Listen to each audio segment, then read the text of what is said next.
Hello YouTube, hello, and we're back again, of course we are. And today we're going to be talking about learning a character, what are the essentials of learning a character anyway.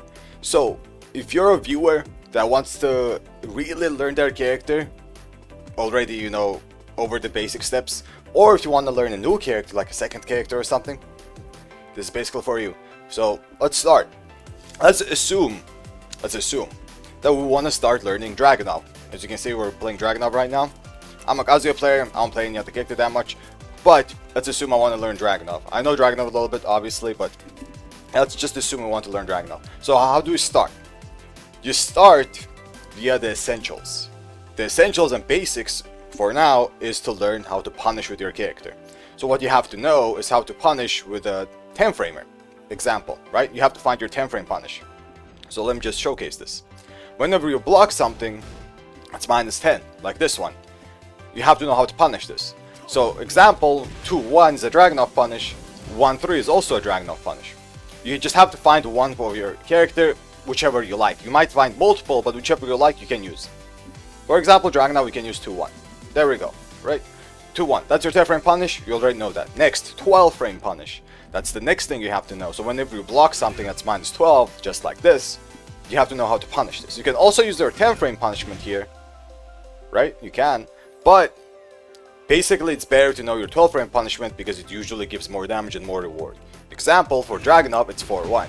More damage, more plus frames, it's really good. So know your 12 frame punisher or 10 frame punisher.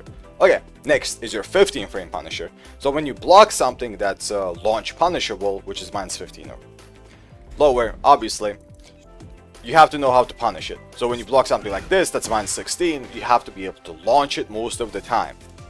Your 15 frame punisher most of the time is supposed to be a launcher. Hop kick, down forward 2, something similar. For Dragunov, it is a down forward 2. You block something -16, down forward 2, and you get a launch.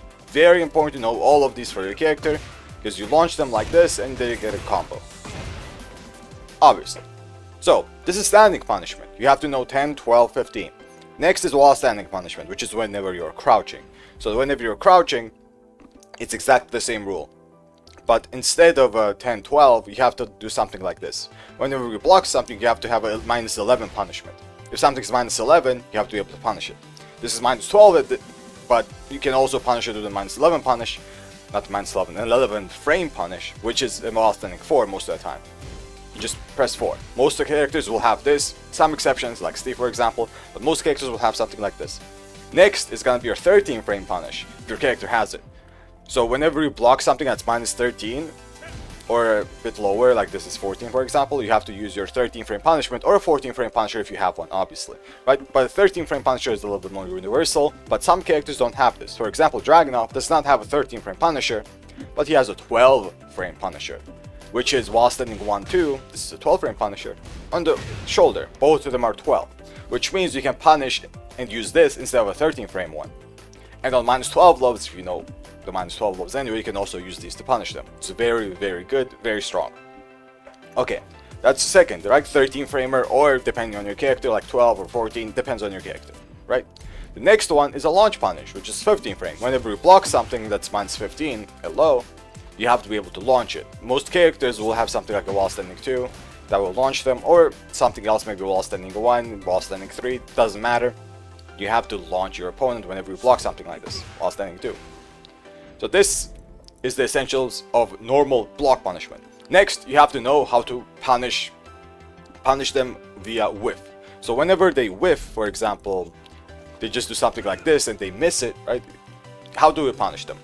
One, whenever they miss this in your face, like in your face, you can use your normal block punishment as a punishment. So whenever they're close, you can use, you know, any punishment, like 10 framer, 12 framer, 15 framer, the ones I first mentioned as block punishers. You can use them if they're close. But what happens if they're far?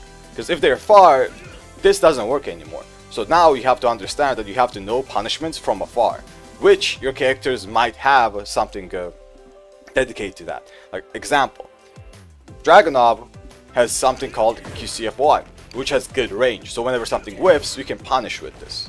So find something similar to this, or something else maybe to just close the distance and then punish your opponent. And the other thing a Dragunov also has is up forward 1. Let me just make this whiff. This whoop.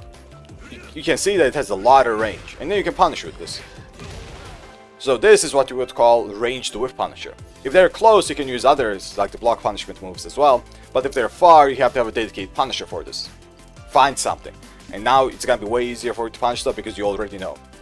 Okay, so this is for punishment. More or less, you already know your character's punishment if you already went through all this and you're used to it. You have to play obviously to get used to it, but yeah.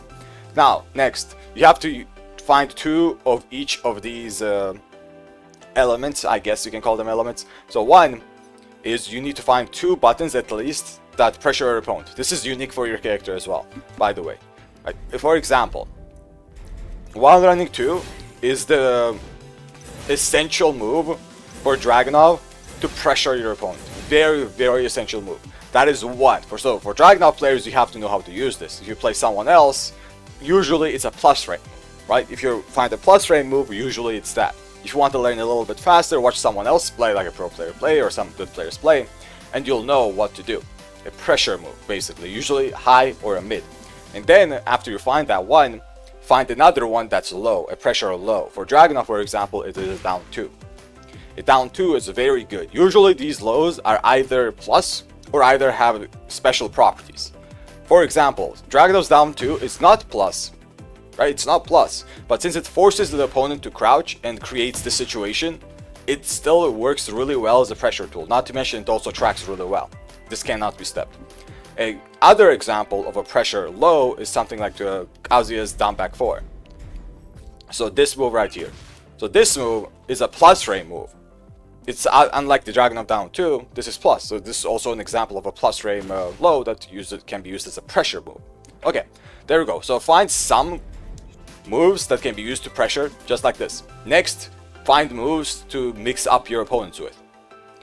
2 usually is essential. If you find more of these, great, but yeah, mix up your opponent. Example, for Dragunov, a mix-up is something like a full crouch down forward 1-4. This is a mix-up, so whenever they're not doing anything, you know what to do. You know how to mix your opponent up. And do this, and then when you find one, find the mix-up for this. Like a mid, like this while staying 3. That's a mix-up. If they duck, they're gonna get hit. You can do something else while staying 1-2. If they duck, they're also gonna get hit. This is a mid mix-up to your low mix-up. We already found one. There we go, right? That's already enough. When I say 2, by the way, I mean a low mix-up and a mid mix-up.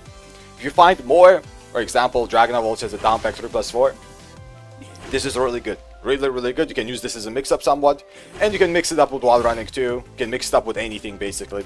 Like any mid that you have, you will mix it up with. It's really, really good. Okay, next, find your keep out buttons. I already made the keep out video not too long ago actually, but find your keep out buttons. A keep out button is something you can use to make your opponent stay away from you when you're, playing neutral, like this. And your keep out button, how do you decide what's a keep out button? 1, you watch others play, obviously that's the easiest way. But 2, you can also see if something's good if they have range.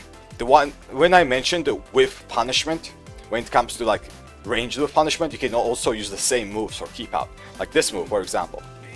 It has good range, right? It doesn't have much risk outside you whiffing it, obviously. So if you want to keep someone out, you can use something like this. You can use something like this as well. I already mentioned this. Or you can be like Ulsan and use this. 4-3+4. He really likes using this move. And this is a really strong move to use as keep out because it doesn't have much risk to it. Even if you mess it up, you just stand up and you go back to neutral. Maybe they'll pressure you a little bit, but it's also really good. So for Dragunov, it's these. For other characters, it might be different. Steve may be a back 1. Other characters, generic down forward 2s. For Mishimas, it's electrics. Depends, right? So yeah, this is very, very important. Now, the next thing after you find all of this is you have to find what we call moves to get out of pressure. Like, it's basically the same as keep out moves. You don't want them to come close to you as keep out, but when you're already close, you still want to get out of the situation sometimes, right? So you have to find a good move to get out of that situation. For Dragunov, for example, it's 1-2-1. 1-2-1. This is an amazing move to just get out of many situations. You just use it. If you can confirm it after 1-2, amazing. If you can't, it's still really good. Just use 1-2-1 and it will just get out of the situation as long as the frames allow you to, obviously, right? So find a move like this. Steve 1-2-1, Steve back 1, jabs for most characters like Mishima 1-1-2. All this stuff can work, and for other characters which are like panic buttons like Asuka or Jun Can, they're back 3, some hop kicks, some backswing blows, like that kind of buttons basically that will let you get out of pressure. Power crushes are also a very good example of that, like this kind of power crush, or a heat burst. Very good example. So find stuff like this and get used to using them. Next, and the last thing I'm going to talk about to not make this too long, is you have to find buttons to check your opponent with as well. So if you want to check your opponent, usually it's going to be after your pressure buttons. I told you find your pressure buttons. After your pressure button, usually a mid or a high, you have to press a button to check your opponent with. Usually it's in the form of a down forward 1. Usually, but there are exceptions. But the form this usually takes is a 13 frame or a 14 frame mid that the frames aren't too bad at. Right? It has okay-ish frames. And the move is better if it has follow-ups, like Dragunov down forward 1-4 for example. Really good. Or Dragunov back 2. Even though this is not 14, this is 15, this also can work. Back 2 and back to 1. These are your mid fast checks. Dragunov down forward 1, Dragunov back 2. Or you can use Dragunov down forward 4 as well, which is a 12 frame check. Right? And usually use them to control your opponent so they don't try some shenanigans. You know what I mentioned when I said, you know, panic moves like 1-2-1 Dragunov and Can-Cans and stuff like that? Use these moves to stop your opponent from trying stuff like that. Basically, essential stuff. And for Kazuya, it's a back 2 because, as I said, some characters, there are exceptions. This is a 14 frame check instead, and doesn't have that many good frames, and save it down forward 4. There are exceptions to this rule, but the checks are usually still there, even though some frames are not as good, some follow-ups are not as good, whatever, right? So, yeah, that's about it. That is about it. This is a little bit on the simpler side. I can keep talking about a lot of stuff because you can also find more and more stuff, more and more mind games. You can be even better with your character, but to start with, and the essentials anyway, are these, in my opinion. So, yeah, hopefully I was helpful, and thank you everyone for watching. Till next time.